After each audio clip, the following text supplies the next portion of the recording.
Hello, I'm Malcolm Harslett. How has 2020 affected those people working in the arts, and what does the future hold? We meet two young men at the beginning of their careers. What's their story, and what will be their career trajectory in the future? That's next on OurTime. Christmas is just around the corner, so welcome to OurTime. We hope you're having a great time this time of the year, because it's been a tough year. It's been a tough year in the arts for so many performers who have lost work, and some of us are just starting to get back. And our very special guests are Paul Komninos and Charlie Herkes. Welcome, gentlemen. Thank you. You're how old? 15. And you're? 23. 23. And I'm 32. It's great that you could both be here because both of you have had your careers, your budding career and your career affected by what's happened in 2020. Yeah. But let's go back to the beginning. Let's start with you, Paul. You are almost like somebody who's walked into history from the early 1930s or late 20s because you've suddenly picked up on the music of that era. Why did that happen and how did it happen? Well, it all started a few years ago during the centenary of the First World War. Mm-hmm. Since there was a lot of stuff about that time period around, I started listening to some of the old war songs. All right. And then from that, I started getting into the clothes and the more music after that in the 30s, 40s, and that's how it kind of started. But did you play an instrument then? No, I just picked up double bass last year. And you just sort of picked it up at the same time? Like suddenly you felt something towards playing bass? Because it's such a big instrument. I've always wanted to play a bass instrument, either electric or double, and when I started high school, we had the opportunity to start one. But what is it about the music of this time period that interests you so much? It's just sweeter, it's more well-written, it's nicer to listen to, it's not really vulgar in any way, it's just easy on the ears, that sort of thing. Do you think it's a lot of the tunes are predictable? Is that what makes the difference, do you think? To some extent, but obviously there's the other songs that are a bit more, new age for that period. But it's not just the music, it's also the clothing. Yeah. Because we were just talking about your pants. Tell me the story of your pants. So these trousers are made by a company in England that recreates clothes from the 1920s and 30s. So these were based off of, I believe, a pair found in Esquire magazine that were like for a country gentleman sort of. Okay. And the sweater the same? No, I found this in an old Salvos. Well, that's where you also found the costume for performing. Yeah. And we'll show a little bit of that. But let's do a bit of your life story before we talk about Charlie's life story. So you started off, you obviously showed an aptitude to be a performer to start with. We've got some shots of you as a little boy, which is sort of quite interesting here. Look at you there. Oh, what a cute little kid. Was that just a home photo or were you starting to sing then? I think that's just a photo from a christening of some kind. Oh, right, okay. And here you are at the beach. Now, you've already started to show a like for things like braces, which are not that common today. And then we've got a few shots of you beginning to perform. But see, the look is already starting here. This is in Bye Bye Birdie, which you played in 2017. You've grown up since then. What was this from? It was a production by the Wings to Fly theatre company. It was about diaries from the First and Second World War, and I was playing a World War I soldier, talking about how difficult it was back then. How amazing. And there you are in the blue top, is that right, in the middle? Yes. Yes. What was that? That was Bye Bye Birdie. Bye Bye Birdie, okay. And you won an award? This was the school talent show. I did a little number from the producers and... right, from the musical, the producers? Yeah. Right. And this? This was from the musical Chitty Chitty Bang Bang. Mm-hmm. This was before the kids burst out of the cake in like the thing. So it's very much a behind-the-scenes shot. Yeah. And this is putting on makeup for, is it the Mikado? Yes. With a white face. Mm. They made you change your hair. Look, your part's in a different place. Before, back then I used to have a side part, but Okay. I've moved to the centre part since then. Well, the thing is, that hairstyle and that look is very much of that time period that we're talking about. I don't know whether people believe in reincarnation or not, but do you feel you've lived before? A little bit sometimes, because I only really consume media from back then, so I'm a bit out of touch with like modern music and. But you have to be interested in something to consume that much and to be that interested, because there are names that people may or may not recognise.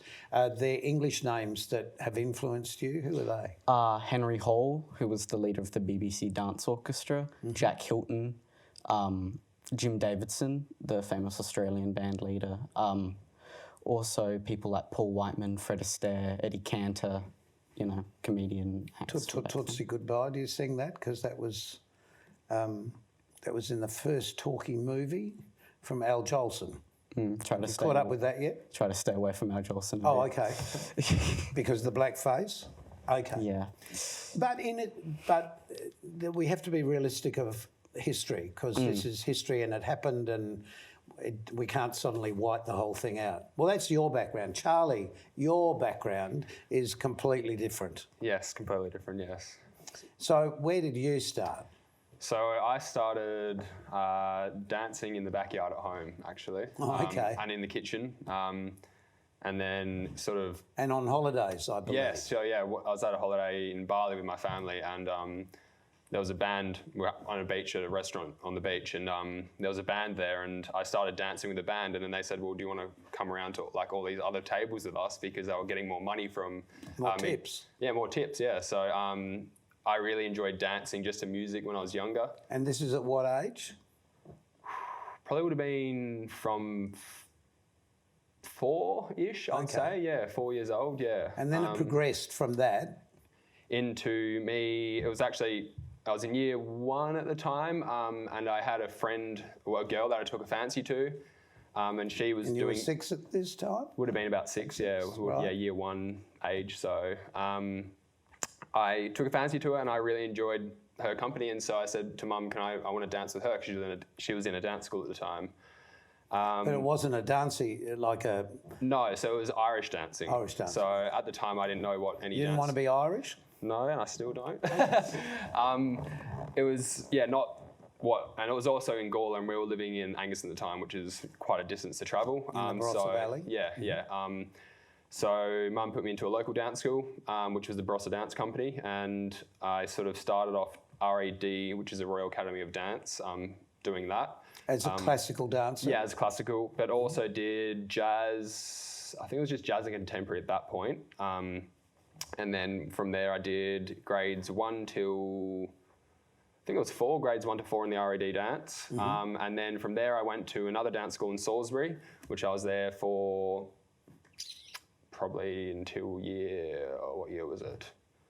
Year 7 it would have been, to the end of year 7. So you would have been around 12? So yeah, about 12, 13. And this is all here in South Australia, of course. Yes, But yeah. then this is when the big jump happened. I moved to Melbourne, actually. I got into the Victorian College of the Arts. With your mum? Victorian College of the Arts Secondary School. It's a long sort of... it is.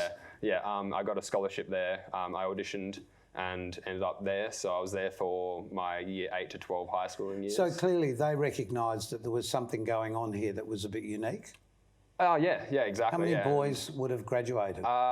Graduated towards the end, because you sort of start off with a certain amount, and then over the years people sort of drop off. Yeah, drop off. Because it's hard. Would have probably been 9 of us, I think.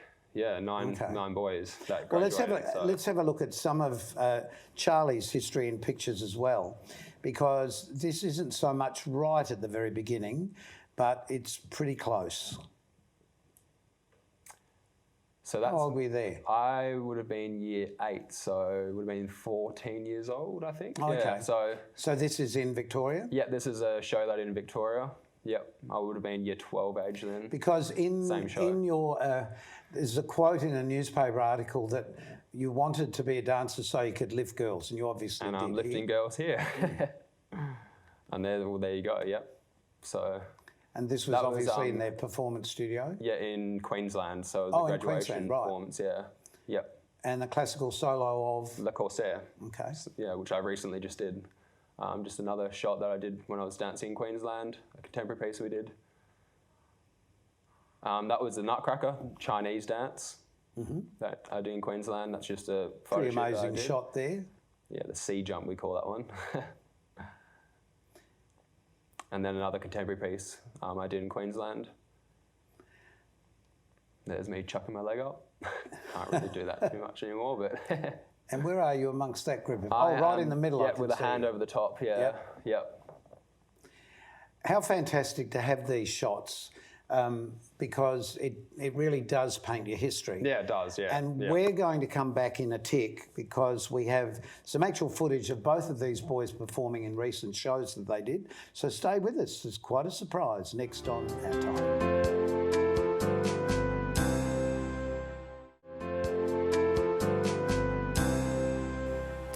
We're here with Paul Komninos and Charlie Herkes. Paul, just what's happening in your life at the moment.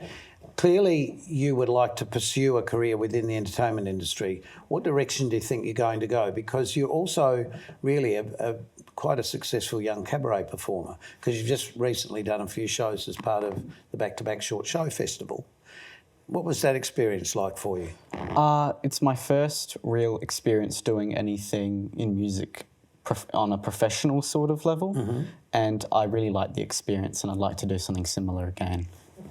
Good to hear, but it is the beginning of a career for you, really, and with your kookiness, I suppose, I can't think of a good word to use, but it makes you a truly original performer, and that's going to be really interesting to watch develop over the years. Charlie, you have more or less come back to South Australia after your high school experience where you graduated. Graduated from BCAS, and then I went to the Queensland Ballet as a secondment, I guess you could say. So what for 2 years. qualifications do you end up with after you finished high school? So I have my the ATAR result that I have. So I have a certificate saying I finished year 12, which is what, it's quite a prize thing to have. A lot of people thought that when I went to VCAS, I didn't think I actually got a certificate, but I did. VCAS, Victorian College of the Arts Secondary School, yeah. Yes. So I've got certificates for that. I've also got all my RED certificates as well. So that means you can teach. Yeah, exactly. Yep. So in simple terms, you are a professional dancer in every sense of the word. Yeah, yeah. But you've broken your toe a couple of times, and that's impeded your development. Yes, so or your performances. So I've broken my right big toe 3 times to be exact. First time happened at VCAS in year 10. A big crack sound happened. Second time happened in year 12, just before I finished from memory. And then the third time happened in Queensland, which gave me sort of time to think, is this going to keep happening? Is my body going to keep breaking pretty much? Well, male dancers usually only have about a 30-year lifespan. It is, yeah. It's about the age of 30 is when, a lot of that's where their peak is. A lot of dancers do keep going, but they sort of, hit their peak and they start going downhill slowly. And you don't really want to sort of be on that career path, I guess. Well, unless you're just going to go on to be a choreographer or a teacher exactly. That's or true. Yeah. an administrator within that. So what have you turned to? So I've turned to acting. And doing sort of bits and bobs. It sort of gave me time when I came back after my injury of my toe, gave me time to think about other things. The ballet world is such a bubble that you don't really get to think about other things or see other things, or it's... No, because how long every day would you have been training? So it would have been 10 to 6 when I was at Queensland. So 10 to 6 every day, bar Saturday, which is just the one class, and then Sunday was the only day off. Just go backwards. So when you first started as a child learning to dance, how many times a week would you go? So it started off as 2 days a week when I very first started. And then when I went to the second dance school, which was in Salisbury, it eventually was 5 days a week, actually. So 4 during the week and then all of Saturday. So long hours, and I'd actually leave school early on a Friday to get to a certain class for training. Right. Yeah. And when you're in Melbourne, it was pretty much the same, I guess. Pretty much the same as Queensland, but half that day, half of the 10 to 6, or 10 to 5, no, sorry, it was 8 to 5 when I was at VCAS. You would dance? Yeah. 7 till 5 was dance, and then 8 till 5 was academic. but half of it was, it's weird to explain. Half was academic and half was dance. So half a day at school you'd be dancing, half a day Yes, you'd be yeah, doing yeah, your academic yeah, stuff. yeah. So, and then, Paul, you yeah. must be in a similar situation with learning bass so quickly because you're really quite competent. Yeah, a lot of my hours when I get home from school, a lot of hard practice. How long each day do you think you would spend? Well, across all the instruments that I learn, I'd say Oh, about okay. 3 Now, how many hours. instruments are you learning? Trombone, tuba, double bass, and vocals. And I learn trumpet on the side. Of course you do. Side hustle. Of course you do. I think the point here is that both of you are clearly working towards a career in the industry and spending so much of their time. Now, the best thing to do to show what they're capable of doing is to show you. So here's a clip from Paul in a recent show that he did.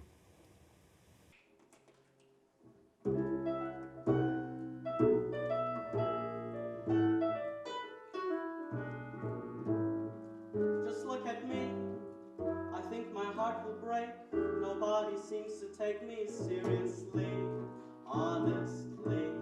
I think I'm lonely as a man can be. I love me, I love me, I love myself to death. I love me till I'm all out of breath. I stop at every slot machine that I should chance to pass and give myself a hug and squeeze as I look in the glass. Oh, I love me, and my love doesn't bore. Day by day, in every way, I love me more and more. I take me to a quiet place, I put my arms around my waist. If me gets fresh, I slap my face and all about myself. I love me, every place I go. A really interesting take on both the music and the performance and the clothing. It's really going to be interesting to watch you develop. And Charlie, here's a clip from the same show actually that you were both in. Yes. Which yep, is why you're show, here yeah. today. Yep. And you're performing a classical piece. Le Corsaire, so the photos we saw earlier, it's that piece. So. And you yeah. also did another piece to the song Love Me Tender. Yeah, contemporary piece to Love Me Tender, yeah. by Looking at Elvis. yourself in a mirror. Yes, exactly. Curious. Let's have a look at that.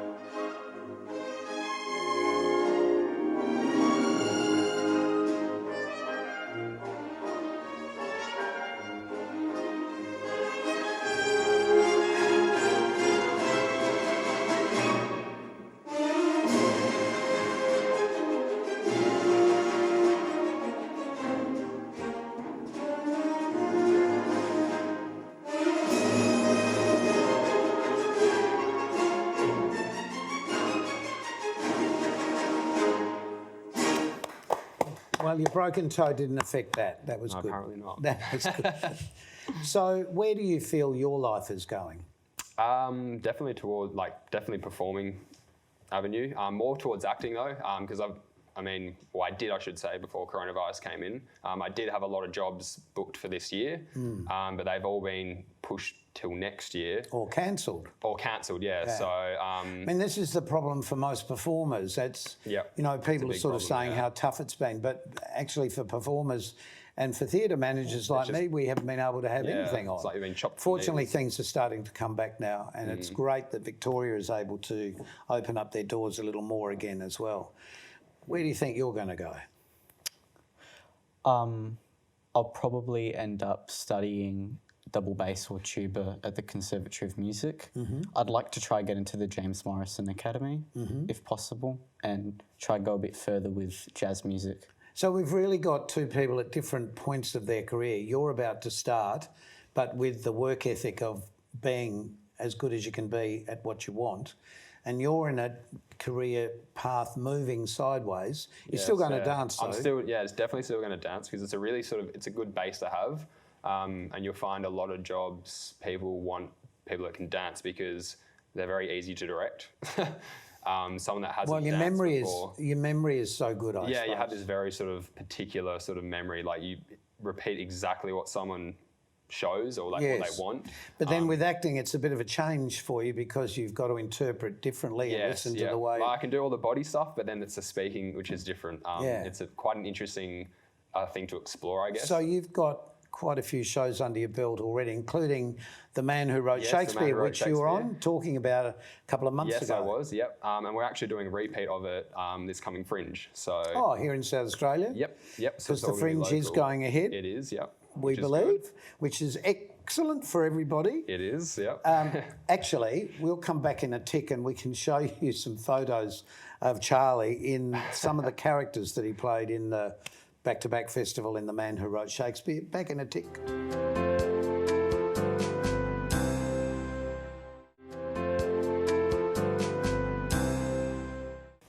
Welcome back to Our Time. We just had to show you Charlie's Christmas socks because he's a pug lover and with the pug with a Christmas hat on. Very cute. We were just talking before the break, Charlie, about the show The Man Who Wrote Shakespeare that Yep. you've just been in. And we've got some shots of you in costume in the Great. show because you look nothing like you look right now. Very different. This is what he looked like in the show. Who are you there? That's with I the am Queen. Robert Cecil there. Yes. Yeah. And in the next shot, Ben Johnson. with Russell Starkey, who's playing the man who wrote Shakespeare. Mm-hmm. And in the next shot, Rosalie. Henry Rosalie. and he was imprisoned in the tower with the man who wrote With the Shakespeare. man who wrote Shakespeare, We yes, for can't 2 say years. who the man who No, wrote we Shakespeare is. can't. And I think there's one more shot of Oh, you that's me watching looking very distressed. the Earl of Essex lose his head. Frightening. Hmm. Frightening. Well, this is actually our Christmas show, and I don't know if you've got any Christmas message, I'm throwing this at you, that you would like to throw out to the people watching this program. But I've worn a special Christmas tie, and it's just lovely that you've spent this Christmas week with us. There's my Christmas tie, look, with Santa and everything. Everyone's talking about Christmas at the moment. A Christmas of a year that hasn't been the greatest for everybody. This is why we've been talking to these two guys about their life. Have you got any particular thing you'd like to say for Christmas? Happy Christmas, Mum. Merry Christmas, Papu. Excellent. I hope everyone has a safe Christmas and they get to enjoy time with their family. The very wish that Yeah. we would give you too. So it's almost time for us to go, but if you get a chance to go out and see these two young guys performing anywhere, take the chance because they're both stars of the future, absolutely. And it's been a great pleasure to share this year, even though we've been had the coronavirus issues across the board. It's been lovely to share this year, and I'm sure that Janice, my co-host of almost 10 years, shares the same message that I'm sharing with you now. All the best for Christmas, and we all hope that 2021 will be fabulous. Till next time on Our Time, Happy New Year. See you soon.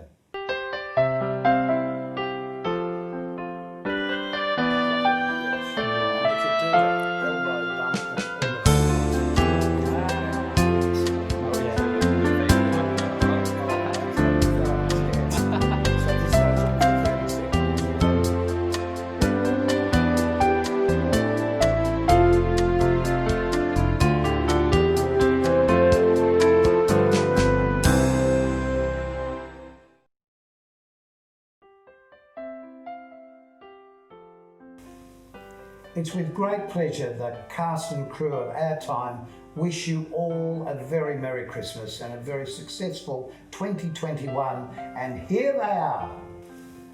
Hi, Charlie Herkes here. I hope everyone at home has a really Merry Christmas and a very safe Christmas and a Happy New Year.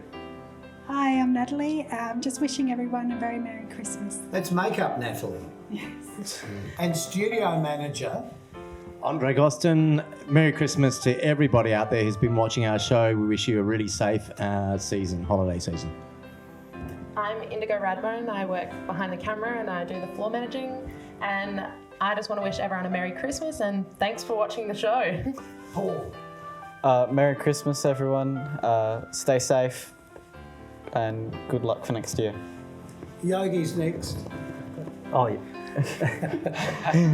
The technical people. It's always technical. Yogi Devgan, wish you very Happy New Year and Merry Christmas. And our director. I'm Jason, and I wish you a very Merry Christmas and have a good time on our time. A good time on our time. That's what we wish for all of you. Merry Christmas, everyone. See you next year. See ya. See ya.